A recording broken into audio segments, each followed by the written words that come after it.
Tiini mamlaka zilizokuwepo duniani, kwa maana kila mamlaka imetoka wapi? Hakuna mamlaka isiyotoka kwa Mungu. Twende Isaya 1:19. Kama mkikubali na kutii. Hapo hapo. Kama mtakula mema ya nchi. Mtakula mema ya nchi. Kama mkikubali na kutii, mtakula mema ya nchi. Ili neno la leo ni la utii.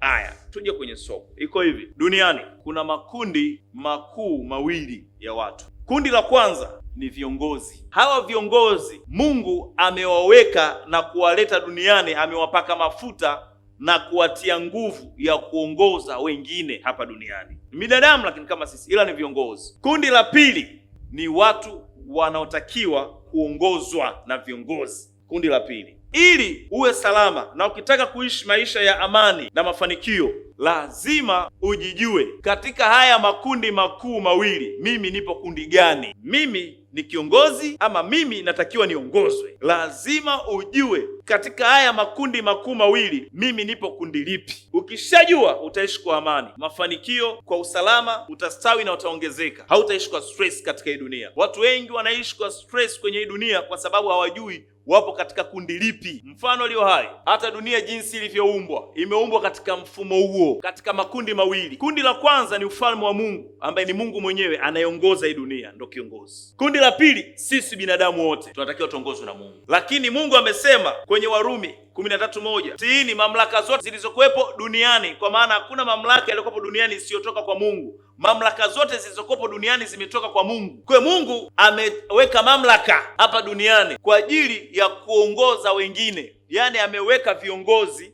kwa ajili ya kuongoza wengine. Mfano leo hai, hakuna taifa lisilokuwa na kiongozi. Kila taifa lina kiongozi na lina watu ambao wanaongozwa na huyo kiongozi. Kila mkoa una kiongozi na kuna watu wanaongozwa na huyo kiongozi. Kila mtaa una kiongozi, kila nyumba ina kiongozi, kila familia ina kiongozi na kuna watu wanaongozwa na huyo kiongozi. Huu ndio mfumo wa dunia. Kuna dini zote zina viongozi na kuna watu wanaongozwa na huyo kiongozi. Shule kuna viongozi na kuna watu wanaongozwa. Kwenye taasisi zote, kwenye makampuni, kila sehemu utakayokwenda lazima ukute kuna kiongozi anaongoza hiyo sehemu na kuna watu wanaongozwa na huyo kiongozi. Hata kwenye familia. Na Mungu amesema, tiini mamlaka zilizokuwa duniani, na waliokubali na kutii watakula mema ya nchi. Hivyo hivyo ilivyo kwenye ndoa na kwenye mahusiano, zinatakiwa ziishi katika mfumo huo. Katika kila ndoa lazima iwe na kiongozi. Viongozi wawe wawili wa ndoa, anakuwa mmoja. Mkiingia kwenye mahusiano lazima kwa kuna kiongozi mmoja. Mkiwa kwenye uchumba lazima kwa mmoja wepo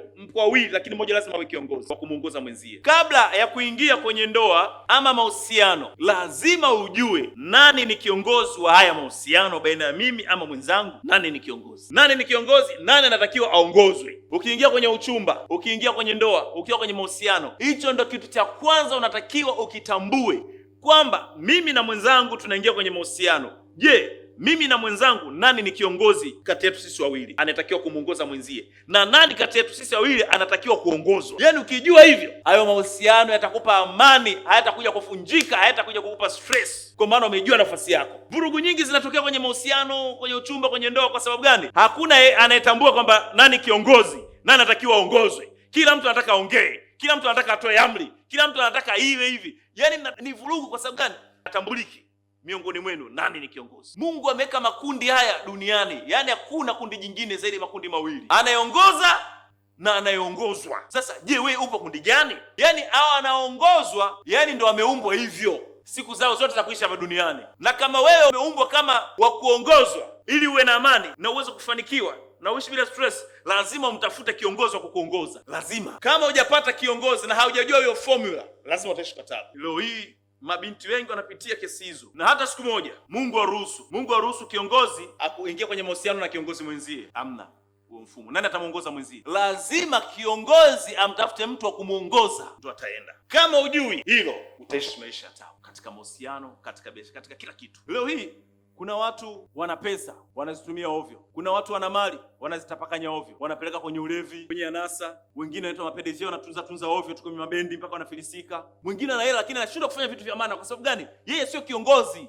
Anashindwa kuongoza pesa zake, anashindwa kuongoza akili yake, anashindwa kuongoza moyo wake. Kila mtu anaona kumpenda tu, kila mtu anaweza akampenda. Huyo sio kiongozi, yani anashindwa kuongoza moyo wake. Sasa mtu wa hivyo ndio Mungu ameweka viongozi ili wakutane na watu wa hivyo waweze kuwaongoza. Unaweza kuwa na kiongozi ambaye hana hela, lakini wewe una hela. Yule amekuja, ameletwa na Mungu kwenye maisha yako kuziongoza pesa zako, akili yako, moyo wako na maisha yako. Na ukikubali utakula mema ya nchi, ukikataa utaangamizwa kwa upanga. Utakufa bila ya kupata matunda au mafao ya maisha yako. Kwa sababu gani? Umekataa kuongozwa wakati wewe ndani yako hauna roho ya uongozi. Hiko ndio kitu kikubwa kinachowatesa watu.